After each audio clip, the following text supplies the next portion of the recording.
Welcome to my channel. This is my last request for the day, and it's an odd one. I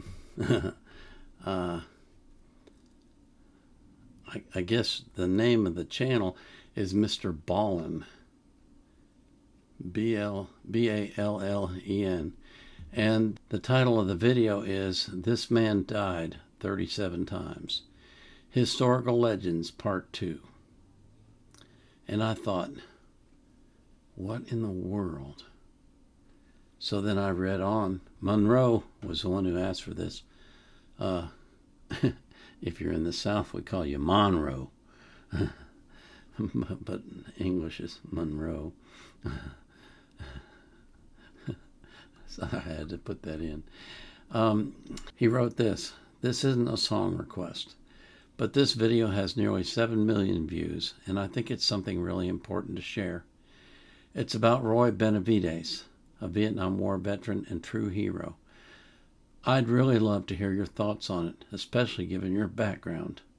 I don't think you can bump up requests in the list, but if possible, I feel this one could be worthy of an exception. All the best. Well, you know, those of you who have been with me for a little while, you know that I don't just do music requests, although that's the preponderance of what I do.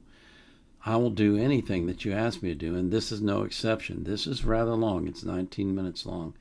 But it just so happens that I'm quite familiar with Roy's story, and it's an incredible story, and I think it's worth repeating.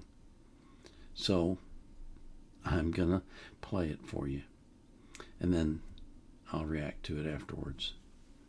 Before I get to any of that, though, I just have to say thank you, because my channel wouldn't exist without you, and it wouldn't be what it is without you, and my life wouldn't be what it is without you. You're such a treasure to me. I really appreciate it. I always put the link to the artists, but in this case, not an artist. I don't even know what I'll put this under for classification, or playlist, I mean. I think I have a Vietnam War playlist, maybe. Anyway, I put the link to the video that I'm reacting to in the description of that video. I also put a link in there from Wikipedia, and I can guarantee you there's one for Roy in Wikipedia, because his story is incredible, as you will find out. And I don't put the link to the reaction request form because right now I'm not taking requests. I've got 3,693 requests in my queue. So I'm trying to get those reduced some. And yes, I'm down below 3,700 finally. But I want to get them down some more before I reopen it. I hope you understand. So this is... If you Google the craziest... Stop. This is the man, this man died 37 times. This really is an incredible story. If you Google the craziest war story of all time, the story I'm going to tell today always pops up as the #1. But before we get into today's story, if you're a fan of the strange, dark, and mysterious delivered in story format, then you come to the right channel, because that's all we do, and we upload 3 or 4 times every week. So if that's of interest to you, please remove all of the trash bags from inside all of the like button's trash cans, and then proceed to throw away various perishable, saucy food items. Also, please subscribe to our channel and turn on all notifications so you don't miss any of our weekly uploads. All right, let's get into today's story.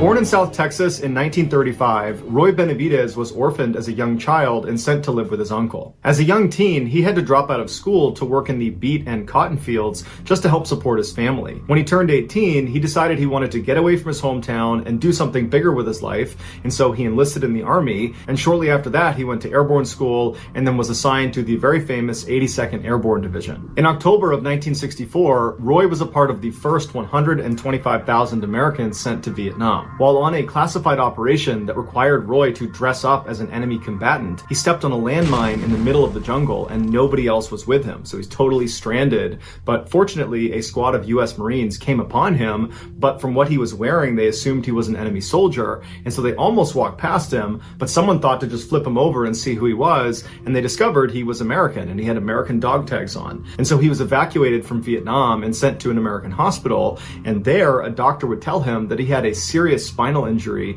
and that it was unlikely he would ever walk again. And Roy's first reaction was, please don't discharge me from the Army. Because for Roy, the Army was his life. It was all he had. He was incredibly proud of it. And he desperately wanted to go back to Vietnam. And so he pleaded with the doctors and the nurses, please let me have some time to try to regain my strength in my legs so that I don't get medically discharged.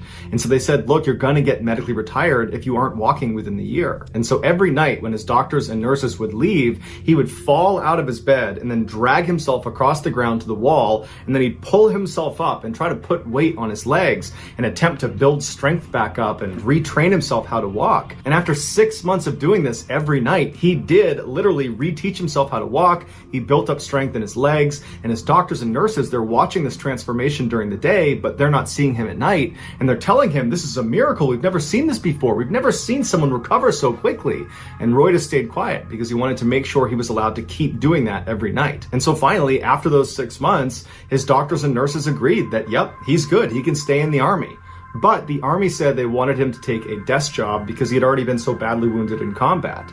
And Roy didn't want that. He pleaded with them to let him go back to the 82nd, but they said, no, we're not going to risk you getting hurt again. And so he was sent to North Carolina for his desk job. And as soon as he got there, he began training like a maniac every minute of every day, trying to get in the best shape of his life, because his plan in his head was once he got there, he would try out for Special Forces. He would try to become an Army Green Beret, which is the premier combat unit in the Army. It's one of the hardest ones to get into, and their training program is in North Carolina.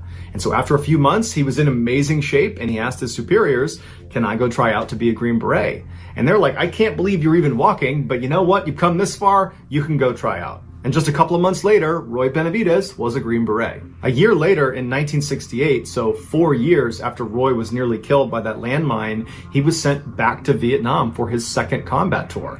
And as soon as he got there, the fighting was very intense. On May 2nd of that year, Roy had a day off, and he was spending his day off at a church service inside of their wooden shack they had built on their base. And while he was in there listening to the chaplain, he heard a radio call come out from the communications table that was just outside of the shack he was in. And it sounded like someone was in trouble. And so he ran outside to listen to the radio, and what he heard was this very desperate call from someone yelling into the radio, get us out of here. And in the background of this radio call is just a constant barrage of gunfire. The call for help came from a 12-man Army Special Forces team that had been ambushed by an entire North Vietnamese Army infantry battalion. To put that in perspective, that is 12 Special Forces members, of which many of them Roy knew personally, in the middle of the jungle, where on all four sides there are over 1,000 enemy combatants.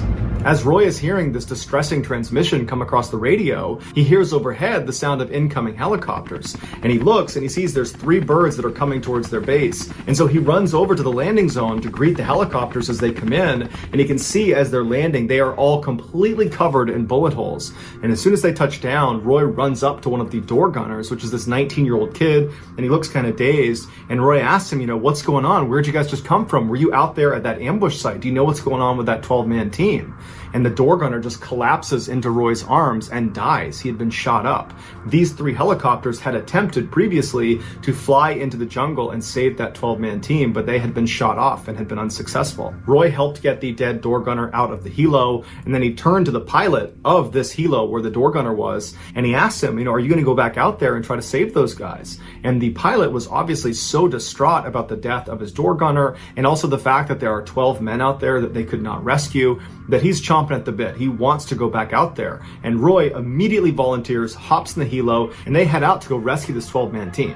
So not only are there only 2 of them, but Roy was so eager to volunteer himself, he forgot his gun. So all he had on him was his knife and some medical supplies. But nonetheless, the pilot just keeps flying towards the ambush site, which was in Cambodia. It was this really dense stretch of jungle. And as they got closer and closer, gunfire started coming out of the jungle towards the helicopter. And so the pilot had to do this kind of constant zigzagging just to avoid getting shot down. And so as they're zigzagging, they notice there's some smoke coming out of the jungle. And it was very clear that this 12-man team is trying to signal to the helo, here we are, come get us, because they can hear the helicopters coming in. And so the pilot tried to fly down and get as close as he could, but anytime he got even marginally close to this team, the rate of fire would pick up so dramatically that the helo was just about to get shot down. And so the pilot began to turn away, and he told Roy, we can't get any closer, we're gonna have to get more people in here. And Roy just tells him, no, get as low as you can, and I will jump out into the jungle. And the pilot turns to him and he's like, you can't do that, you're gonna get killed. And Roy somehow convinces this pilot that he alone, without a gun, is totally competent. Just put me down in that jungle and everything's gonna be just fine. And so the pilot said, okay, and he lowered right over the canopy of this jungle, about 100 yards away from where this 12-man team is trapped. And without any hesitation, Roy just leaps off the helicopter into the jungle. Now, you gotta understand that where he was jumping was where the enemy was. He was literally jumping, no parachute, no gun, no anything, just crashing through the canopy onto the jungle floor, where he'll definitely be surrounded by enemy combatants. And so he plummets through the canopy, he smashes onto the ground, he pops up and just starts running through the jungle with enemies on either side of him towards the 12-man down team. And the enemy was so surprised to just see this American running through the middle of the jungle by himself with no weapon that they hesitated for a minute and they didn't open fire on him. But when they did open fire, Roy got shot in the face, in the back of the head, in the leg. They threw a grenade that detonated at his back and sent shrapnel into him, but none of it stopped Roy. He just kept on running until he made it to this downed 12-man team. And when he got to them, they were in terrible shape. They were doing their best to stay behind some trees, but rounds were coming in from all directions, and 4 of them were already dead, and the others that were still alive were critically wounded. In fact, one of the most able-bodied of the surviving 12 had been shot in the head and was missing an eye and could barely see out of the other one. And so he's fighting to stay conscious, and he's generally trying to shoot in one direction. But I mean, that's their best guy at this point, to give you a state of how they were doing. But Roy ran up to this guy, he pulled him down, he gave him a shot of morphine in the arm, and he repositioned him because he couldn't really see, and told him where to shoot his gun. And then under a constant hail of bullets, Roy low-crawled to each of the other living team members and gave them morphine shots, and then began dragging each and every one of them away from the ambush site to this other area where there was better cover, and there was a nearby clearing that he believed a helicopter could land in if the pilot was really daring. On one of Roy's last trips back to the ambush site to get the last few surviving members, he saw 2 other men that were part of this team that had been totally cut off from the main group. And when Roy had jumped into the jungle and ran in, all his adrenaline had kicked up and he just hadn't done a head count. And so he didn't realize there were 2 other people over there. And so without any hesitation, he grabbed a gun off of one of the dead enemy soldiers and just began running towards this down 2-man team. And as he's running, he's shooting wildly in every direction, trying his best to suppress enemy fire, but it's really doing nothing. He's just dodging bullets as he's running. And right as he got close to the 2-man team, a bullet went flying through his thigh, just clean through his thigh,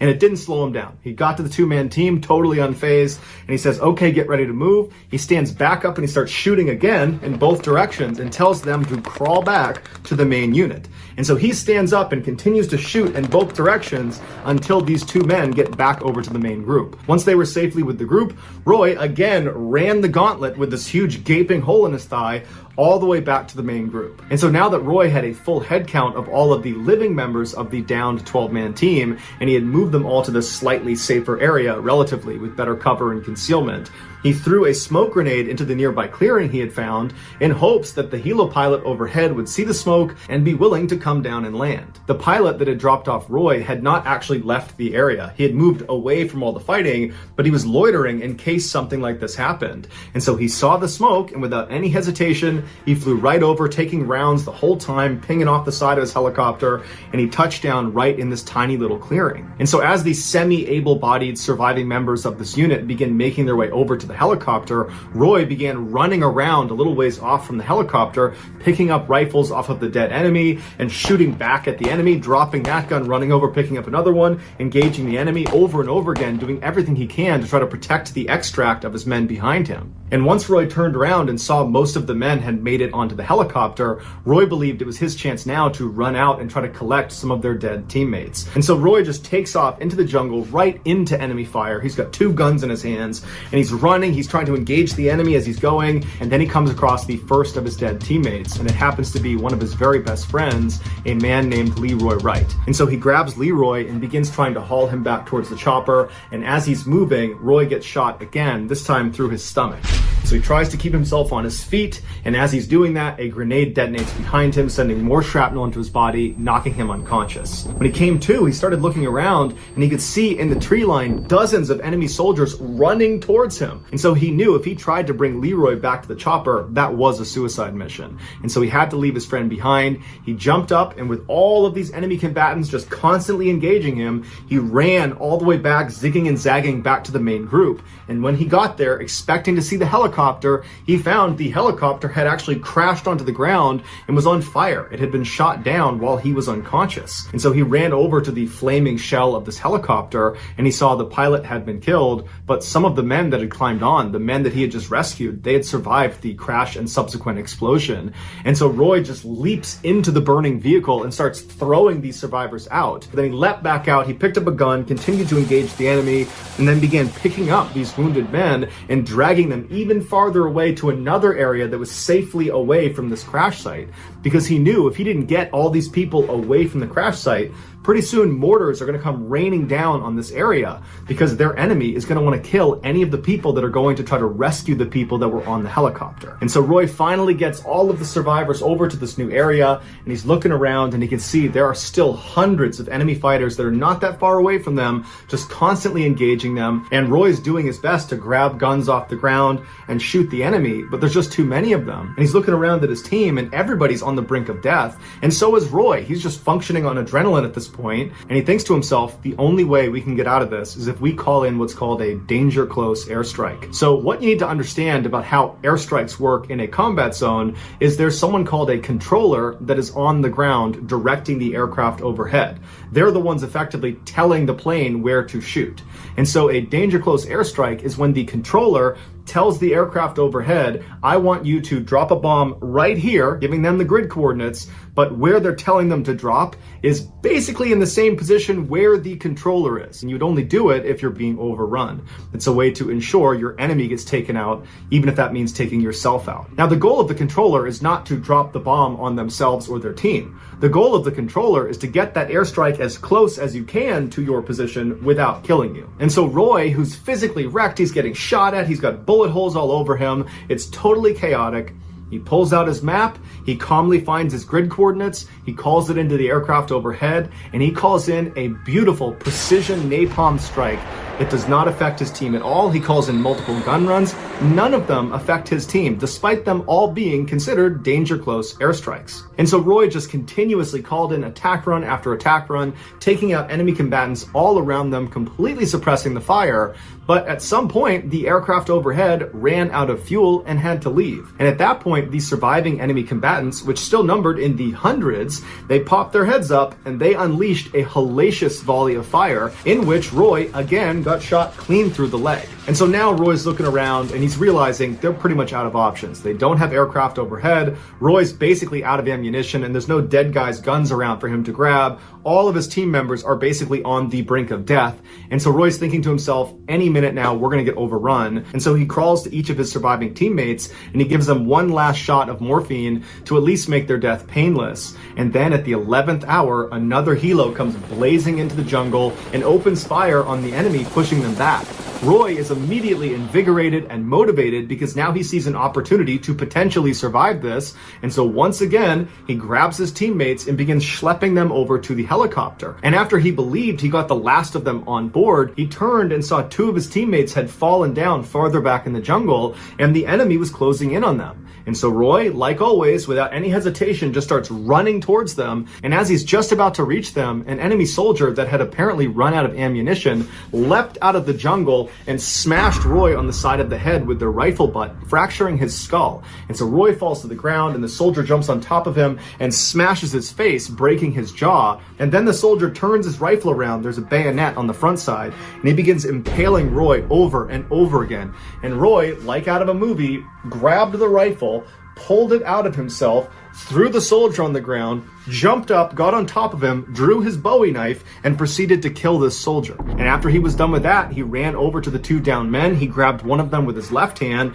He picked up a rifle with the other. And as he's dragging this guy back to the chopper, he shoots and kills two more enemy combatants. So he finally gets this guy back to the chopper. He runs back, gets the last guy, throws him back in the helicopter. And then finally, Roy is the very last living American to hop in the helicopter, and the helicopter takes off. On the helo ride back, Roy was in very rough shape and had to literally hold his insides inside of his stomach. And so when they finally landed back at base and Roy was hauled off of this helicopter, he wasn't moving, and the doctors and nurses didn't really even know where to start with him. He had so many injuries. He had 37 significant holes in his body from gunshot wounds, from bayonet wounds, from shrapnel. And so they started trying to treat him, but there was no heartbeat, no pulse, and so they declared him dead. Roy's body was moved into a body bag, and as the doctor was zipping it up again, Roy spit in his face because Roy had no other way to communicate. His jaw was so badly broken from that rifle butt, he couldn't move his jaw, and his eyes were sealed shut from all the blood on his face that had dried. And so his only way to communicate was to spit. And so unbelievably, Roy was still alive. And so they took him out of the body bag and they shipped him to Japan for intensive surgery. And then he was transferred to Texas, where he spent a year rehabbing from his severe injuries. Roy was immediately given the Distinguished Service Cross and was put in for the Congressional Medal of Honor, which is the U.S. military's highest award for valor. But the paperwork took a really long time, and so Roy was not actually given the Congressional Medal of Honor until 1981. Of the 12 men that were trapped in that jungle, 8 would survive, all thanks to Roy Benavidez. Thank you. Thank you.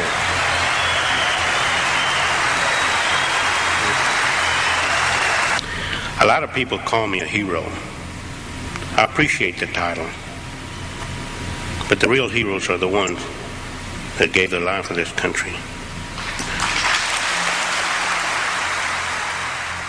Roy passed away in 1998 as a result of complications from diabetes. He was 63 years old. So that's going to do it, guys. If you found the secret in today's episode, let us know in the comments what it is and where you found it. So give us the timestamp. And if you're the first to do that, we'll pin you at the top of the comments section. If you enjoyed today's video and you haven't done this already, please take out all of the like button's trash bags from their trash cans and then proceed to throw various perishable saucy foods inside. Also, please subscribe to our channel and turn on all notifications so you don't miss any of our weekly 3 or 4 video uploads. If you want to get in touch with me, you can direct message me on Instagram or on Twitter. My username for both platforms is the same. It's JohnBallen416. I also have a ton of content over on TikTok where my username is MrBallen. I also have a second YouTube channel called MrBallen Shorts, where I post short videos. If you have a story suggestion, please submit it to our subreddit just called MrBallen. It's linked in the description below. So whether I see you on Instagram, Twitter, TikTok, Reddit, YouTube, or some combination, just know that I really appreciate your support. And until next time, that's going to do it. See ya.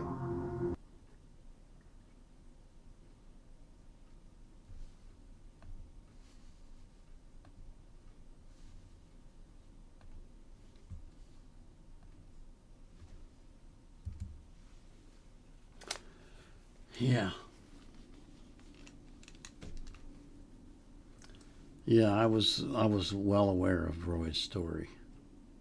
I've read it numerous times. You should read his Congressional Medal of Honor citation. It's amazing. I mean, the guy is superhuman. He's a rare breed. And it takes men like that sometimes. Just think about the 8 men that he saved because he had, I'm not going to say he had no fear because that's not possible, but he overcame his fear and just set himself to a mission that he had to do, which was to save his comrades. And his buddies in arms. And he did it. He accomplished it. Remember, there was 4 dead when he got there. Out of a 12-man team. He saved the other 8. They all survived. Because of Roy. And because of other people, too. I mean, the helicopter pilots were... well, they were kind of crazy. They'd fly those choppers into places that they never should have flown them into. And they saved many lives. But Roy, well, he was one of a kind. He really was. Hope you enjoyed this. I know it's not, music, but sometimes we have to stray away from the music a little bit to get into life.